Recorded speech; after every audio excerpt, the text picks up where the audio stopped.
Christmas is known as a season of joy, a time of celebration, warmth, and connection. But for Emma, this Christmas felt different.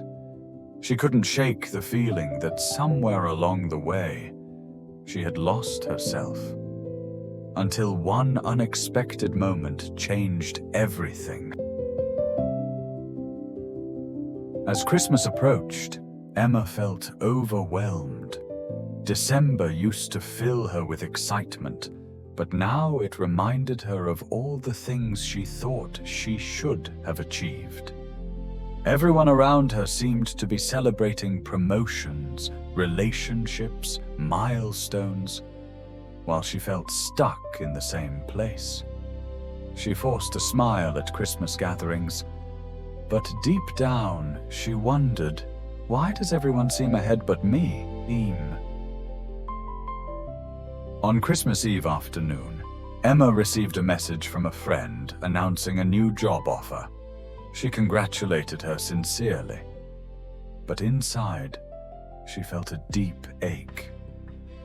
That evening, she stepped outside, hoping the cold air would clear her mind.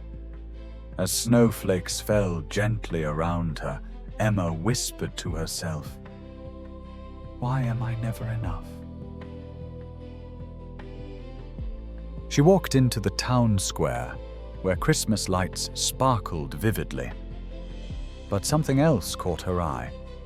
A small charity booth run by an elderly man named Mr. Hart. He was handing out blankets, not gifts. Warm smiles, not gadgets. Hope, not pressure. The contrast to the world she had just left behind was striking. He noticed her and said gently, "Sometimes the greatest gifts are the ones you cannot wrap." As they spoke, a delicate snowflake fell onto Emma's glove. Mr. Hart smiled. "See this snowflake? No two are the same, and none of them hurry. They fall when it's their time." Emma stared at it. Something so small, yet so meaningful. "For years," Mr. Hart continued, I compared myself to others too, until I realized I wasn't supposed to be them. her heart softened. She hadn't even realized how harsh she had been with herself. Emma walked home slowly after their conversation. The snowfall seemed brighter, softer, almost comforting. She whispered to herself, "Maybe I've been too hard on myself. Maybe I've forgotten my own timing." For the first time in months, she didn't compare her life to anyone else's. She simply walked, present, peaceful, and open to change.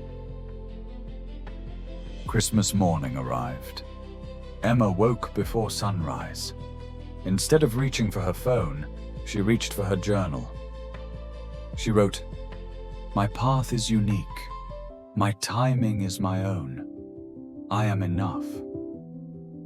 Those words didn't erase her doubts instantly, but they planted something powerful, seeds of self-belief. Emma began the day with small actions. She cleaned her space, organized her thoughts, and made simple goals. Not overwhelming ones, but achievable ones. For once, her goals weren't about proving herself. They were about growing herself. She felt lighter, brighter, more connected to who she truly was. Inspired by Mr. Hart, Emma visited the charity booth again. She brought extra scarves, gloves, and warm drinks. The joy she felt wasn't from being productive. It was from connecting, giving, and being present. For the first time in a long time, she felt aligned with something bigger than herself. 1 year later, everything felt different. Emma's life wasn't suddenly perfect, but her mindset was. She stopped comparing, stopped doubting, and started living intentionally. She now volunteered every Christmas, carrying forward the lesson she once received. On Christmas night, Emma stood in the same square where she had once felt lost. But this time, she felt something entirely different. Gratitude, strength, self-belief. She realized the greatest Christmas gift wasn't bought. It was learned, and it would stay with her forever. If this story inspired you, please like the video, subscribe to the channel, and share it with your friends and loved ones. Your support means a lot.